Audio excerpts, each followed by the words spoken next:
Mon film préféré de Steven Spielberg, c'est Les Dents de la Mer. Parce que déjà, c'est le premier film de Steven Spielberg que j'ai vu, et c'est surtout celui pour lequel j'ai le plus d'affection. D'un côté, c'est un pur divertissement avec cette chasse aux requins. Steven Spielberg fait monter la tension avec la musique légendaire et angoissante de John Williams, mais surtout sa mise en scène immersive, qui joue aussi avec le hors-champ. Finalement, il nous montre le squal qu'au bout d'1 heure. Et puis d'un autre côté, c'est un drame profond avec des dialogues puissants, des personnages extrêmement bien caractérisés, un propos sur la politique également, et puis surtout des acteurs qui sont excellents, Roy Scheider, Robert Shaw et surtout Richard Dreyfuss. Bref, c'est un divertissement intelligent, presque parfait, et c'est le premier d'une longue carrière pour Steven Spielberg. Le film à voir avant d'aller vous baigner. Mon film préféré de Steven Spielberg, c'est Rencontre du troisième type. Déjà parce que c'est le troisième film de Steven Spielberg, le quatrième si on compte le téléfilm Duel, donc c'est sacrément impressionnant tant le film est riche et ambitieux. Ce que j'aime beaucoup, c'est son rapport très pur au genre et à la science-fiction, que ce soit à l'autre, à l'ailleurs, et à l'art de manière générale, avec l'utilisation notamment de la musique comme moyen de communication absolu avec les aliens. J'ai aussi l'impression que Spielberg à l'époque n'avait pas de filtre, que ce soit celui du succès ou de sa vie personnelle. Le succès, évidemment, il l'a rencontré avec Les Dents de la Mer, mais là on sent vraiment que c'est son premier film de science-fiction et qu'il y va à fond.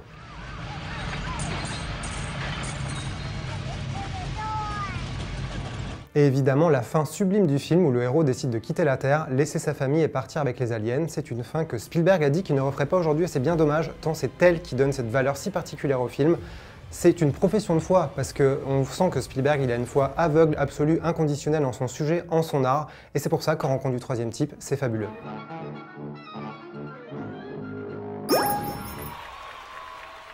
Alors mon film préféré de Steven Spielberg, c'est Jurassic Park.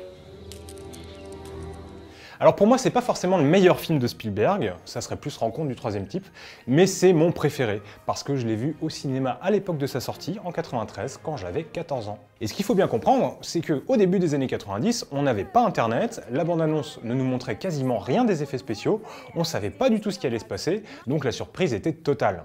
Et moi, à 14 ans, qui ne savais absolument pas ce qui m'attendait, j'arrive dans la salle et là, je me prends tout dans la gueule, le choc total, la scène avec les brachiosaures, je pleure tellement c'est beau.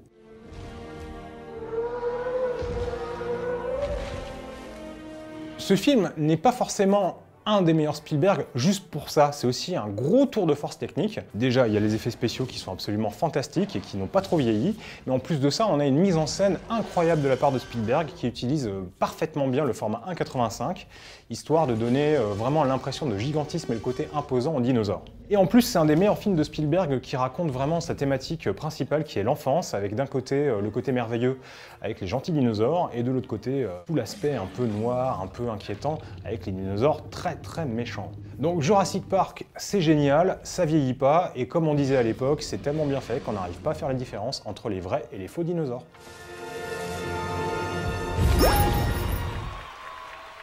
Mon film préféré de Steven Spielberg, c'est évidemment Indiana Jones 4.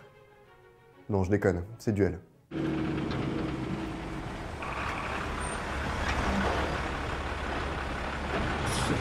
Duel a beau être le premier film de Steven Spielberg destiné uniquement à la télévision, celui-ci porte déjà la marque incontestable du talent de son réalisateur. Spielberg arrive avec 3 fois rien et un découpage parfait à distiller une tension absolument incroyable. Une paire de bottes, un gros camion et quelques coups de klaxon suffisent à coller une pression monstrueuse, relâchée d'un coup en un final dantesque et absolument inoubliable.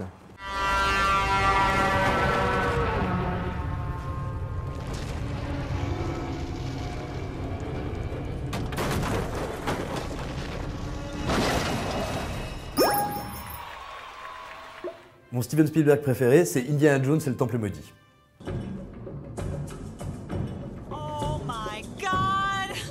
C'est un film qui est souvent très décrié dans la carrière de Spielberg. C'est même très souvent un film qui est considéré comme le moins bon épisode d'Indiana Jones, en tout cas largement derrière La Dernière Croisade. Son réalisateur lui-même parle souvent du film en disant qu'il ne peut pas tout à fait le renier parce que c'est sur le tournage qu'il aura rencontré celle qui allait devenir sa femme.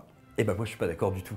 Il me semble que d'un côté, le film a cela d'intéressant qu'il nous montre combien Spielberg aime le cinéma hollywoodien classique, pas du tout un truc nouveau qui serait arrivé ces dernières années, et combien il le maîtrise et combien il est capable de jouer avec cet héritage. C'est ce qu'on voit dans la scène de comédie musicale au début, c'est ce qu'on voit dans les échanges de comédie slapstick dans le palais, c'est également ce qu'on voit lors de la fameuse séquence du repas. C'est un truc qui existe depuis toujours chez Spielberg et qui ici arrive vraiment à un degré de beauté et de maturité que je trouve très, très intéressant. En gros, le réalisateur va coller absolument tous ses thèmes, tous ses motifs, toutes ses obsessions et les secouer extrêmement fort. Ça va du rôle de l'enfance, ça va d'une façon d'utiliser la peur et l'angoisse de manière très prégnante. Il y a quelque chose de terrible, de beaucoup plus sombre et graphique que dans les autres Indiana Jones. C'est aussi pour moi quelque chose qui le rend un peu plus intense, un peu plus excitant. Et enfin, il nous entraîne dans une espèce de climax. Le film est une leçon de rythme au gré d'une course en chariot et qui s'achève dans cette image iconique et incroyable d'Harrison Ford qui est sur son pont de singe et qui s'apprête à le rompre, exactement comme Spielberg à ce moment-là a amené son cinéma d'aventure à un tel niveau de surtension qu'il est obligé de le rompre. Et c'est un geste qui est très puissant, c'est d'une efficacité incroyable, et ça en fait un film, presque un film abstrait, presque un film conceptuel, mais qui est juste incroyablement ludique et jubilatoire.